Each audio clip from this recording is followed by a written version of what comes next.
We are back. You are chatting with John P. Today, I am going to be answering your questions. Here's the deal. On my personal Instagram, The Real John P., I try to get back to everyone as quickly as possible. I know a lot of you have a lot of watch questions and maybe some other questions that might be related to watches, maybe clocks, maybe other things, which we'll get into in just a second. But I don't always get to it, especially because I'm so busy with Delray Watch. DelrayWatch.com, where we buy, sell, and trade watches with you and for you and because of you as fellow watch geeks. On the wrist today, before I jump into the Q&A answers, your questions, I have a vintage LaCultra Valjoux 72. I love this watch. Beautiful piece. You can see this on my Instagram, by the way, The Real John P. So let's jump right into this, guys. The first question, favorite green dial. This one's a bit of a stumper, and my question is going to be my answer is going to be a bit of a cop-out. I don't really have a favorite watch in any category, and the color green is really not an exception to this.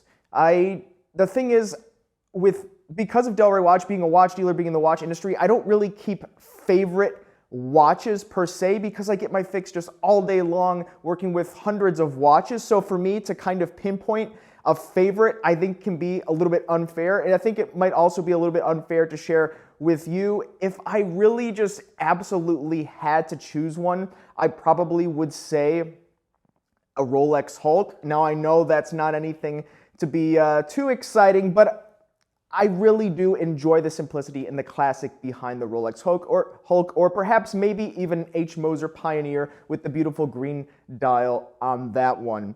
Next question is, would you recommend a 36mm blue dial smooth bezel Datejust for a teenager? Well, here's the thing. It all depends your circumstances, where you go, what your lifestyle is. I think the question really here is it going to look out of place wearing a luxury good like this on a teenager? And I think maybe not, or it perhaps could. And there's a whole multitude of factors, obviously, that I'm sure we can all think of. But I think the reality and the answer is, for you, would you feel comfortable wearing it? And that's really what matters, is would you feel safe and comfortable wearing it in the places that you go and not necessarily be looked at a certain way. Keep in mind, sometimes when you wear a luxury watch that has that kind of recognition that Rolex does, people might pick up on that, and that comes with certain considerations. So like you see myself, while I do have Rolex and I do wear my Always Perpetual 39 quite a lot, it's not always the case. It depends on the circumstance. So if maybe you want to be under the radar, maybe consider something like an Omega or one of the other offerings that is available in the market.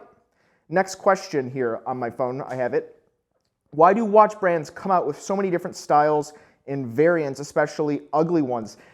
Now, this is obviously my opinion. I don't know why certain brands do certain things for sure, for fact, all of the time across the board, but I would say the watch industry as a whole is a little bit outdated, not even a little bit, very outdated, and many brands, especially brands owned by the Richemonts, the Kerings, and the Swatch Groups, can sometimes be stuck in their ways originating hundreds of years ago. So when they come out with things sometimes that really doesn't hit, it's probably just a lack of building the product with the customer or the market, right? There are certain brands that do a really great job of this, like Oris, like Moser, and that's something that pretty much every business school will teach you, is to bake your product with your customer. It's something I learned in school. I mean, it's something that any entrepreneur will learn as well. It makes sense, right? You're gonna build a product, why not build a product that your customers will like?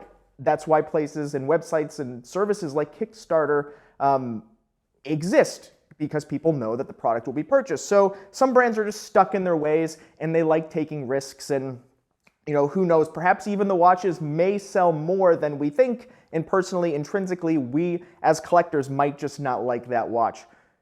Next question, who makes a good aftermarket strap? The reality is many aftermarket straps on the market today are made by a handful of manufacturers, and the quality is going to be comparable. That being said, one particular brand that I really like and enjoy actually produces some straps for Nomos. Yes, Nomos Watches does outsource the watch strap production, as do many, if not most brands, but this is a company based out of Germany called Fluco, and they make really great slim straps. The thing with straps, as we all know, there are some manufacturers that just love to pad their straps. For a while, Camille Fournier was very guilty of this. Things have since changed. Hers was very guilty of this as well. People wanted padded straps. It's something Breitling used to do all the time, very thick straps. Well, if you wear a slim profile watch, something like I have here, like a 38 millimeter watch, that doesn't have a great thickness, do you really want the strap to be as thick as the watch? Personally, I don't. So I'm really drawn to this Fluco brand, and they're very also approachable in their price points. I don't think they offer any exotic leathers, but look around online, you can find them. I personally like Fluco on my vintage watches, which is predominantly what I collect. Next, speaking of collecting, is watch collecting now only for investors instead of the average guy and gal? Well, it goes for anything that can be purchased, bought, sold, and traded, including collected, right? There are different price points and different layers and different levels of desirability, which just by laws of economics increases or perhaps decreases the price when these items are trading. So whether it be cars or coins or stamps, I'm sure there are extremes in any direction, right? If there's any stamp guys out there or coin guys, if these collectors exist, I'm sure that there is something, maybe even a coin that's worth less than what the original intent or the value of that coin was whenever it was printed, minted, and circulated, right? I'm guessing, but I would have to speculate that to be true.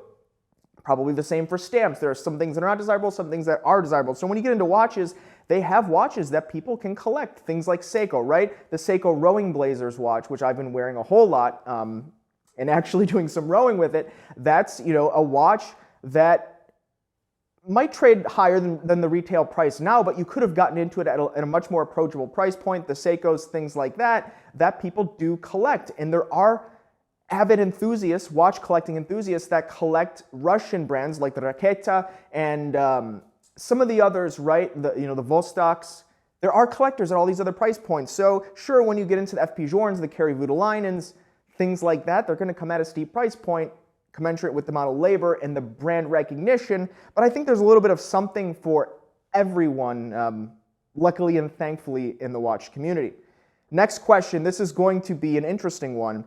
Am I wrong that Rolex prices are flattening and or dropping 10% more on some models? Now, here's the thing with Rolex. I think, I have made predictions on this in the past, but, with the things that went on with the pandemic, I don't know that I really hit it out of the park with my prediction. That being said, I don't think that there is some type of correction or price drop uniformly across the board with Rolex watches.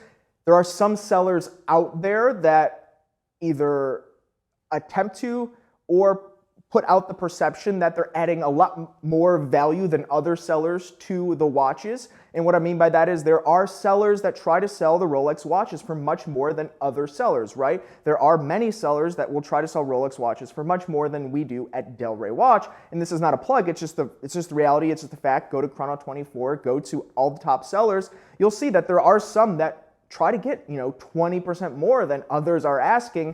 And I think it's only reality if they've stocked up and they start seeing the markets come down, some of the equities markets, securities, things like that, maybe a little bit in real estate, if you're into real estate out there. If you start seeing that pull back, well, maybe they'll adjust the prices because the demand's not that high and they're missing some of that casual buyer. And the casual watch collecting buyer has always been tied to those types of markets for as long as I've been a watch dealer. With some exceptions, but that seems to be the trend. And so do I think that there's going to be a big price drop? I really don't see it because across the board, the demand still seems to be there from my end, from my perspective, and we're typically working with collectors. That being said, I'm not changing anything with the Rolexes that I have. I'm still personally recommending my friends that have been on the sidelines that want Rolex watches to pick one up now because historically they've gone up. And if you do intend to keep it, you do intend to wear it, what is a very tiny, let's say a few $100 price drop over the course of your entire remainder of your life, 50 years, something like that, depending on your age. I just don't think that that's that big of a deal. Maybe that turns out to be some magnitude of cents per day, But given inflation and all of that going on, you really can't lose. And on this note, I'd like to congratulate my friend Felipe and his lovely wife for their Rolexes. They finally jumped on board and got the Oyster Perpetual 39 and 36. So make sure to congratulate them in the comments below. Next question from Charlie. Books on Time. Charlie, how are you?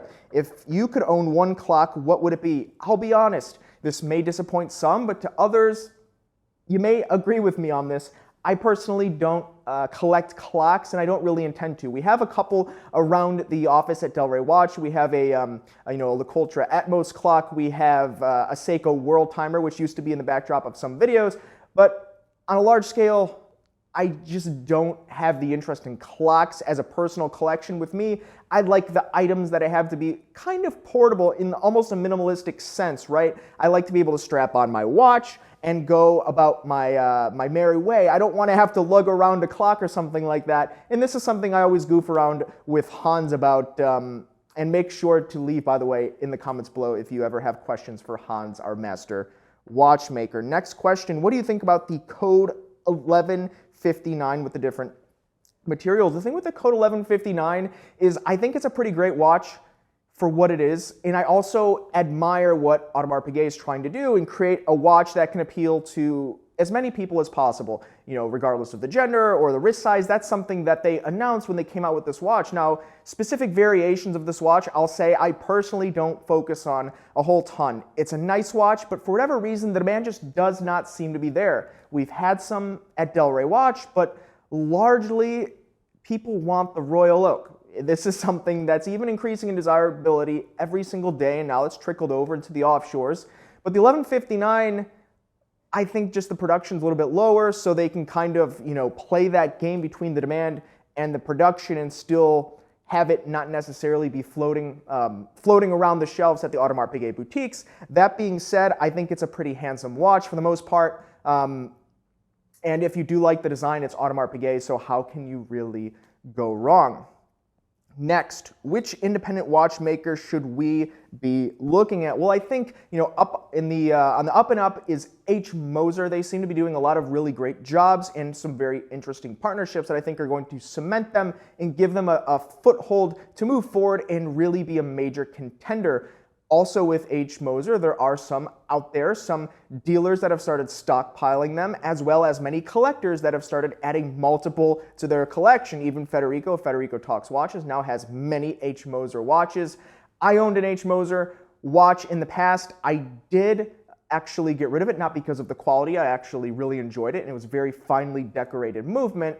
But it was a precious metal, a white gold watch, and it was actually quite heavy, even clocking in at just north of 38 millimeters in size. So for me, I like the older, lighter watches. The heavier watch just didn't resonate, so I wasn't wearing it, so I did let it go. But also, of course, FP Journe I think has a lot of upside as well. But if you want to get into something that's maybe a little bit more approachable, still, let's put it in the range of an Omega watch. This is going to be a Habring watch by Richard and Maria Habring, based out of Austria. They do a fabulous job. They've had some interesting partnerships recently, and they make everything pretty much there for you, and they modify different movements to have interesting complications, such as the easy chronograph. There's so many interesting things that Richard Habring has done, including designing the Doppel chronograph for IWC, which we did have at Delray, but it flew right away because people have really started to recognize Richard and Maria Habring and what they've been able to do and contribute to the watch industry. So I think those will give you a start. Also, I would probably look at something like a Kari Voutilainen, which I think is a little bit undervalued. And there are a couple others as well, but I'll reserve those in the future where I can do a little bit more of a deep dive, because now today there's so many independent watchmakers. And lastly, but not least, is my personal collection. This is going to be a video that I will do in the future. The thing with my personal collection is I'm kind of drawn to these vintage watches in great condition that don't pop up all the time. So for me to have a hit list kind of with watches, it almost doesn't make sense, because when watches come through the door at Delray Watch or through other methods of sourcing from other dealers and networks, or from you as collectors, when you offer them to me, I pick them up and I add them to my collection when something special comes up, and I don't necessarily have a short list like I used to, because some watches I just could not even think, right? This particular version of this LeCultre Valjoux 72 chronograph, I wouldn't have even have known that this was going to pop up until a dealer out on the West Coast in Malibu happened to get it in his inventory and offer it. So that's kind of how I approach this. That being said, I will be doing a deep dive video with what is in my collection very soon, so make sure to like and subscribe, and stay tuned for that video. I've got Carlos, our photographer, that's going to be giving us some high-res videos of my pieces. So any other questions, guys? In the future, make sure to ask these questions on Instagram, The Real John P. I try to tie it all together, and also let me know what you'd like to see in the future. Thanks, guys. You've been chatting with John P. Ciao.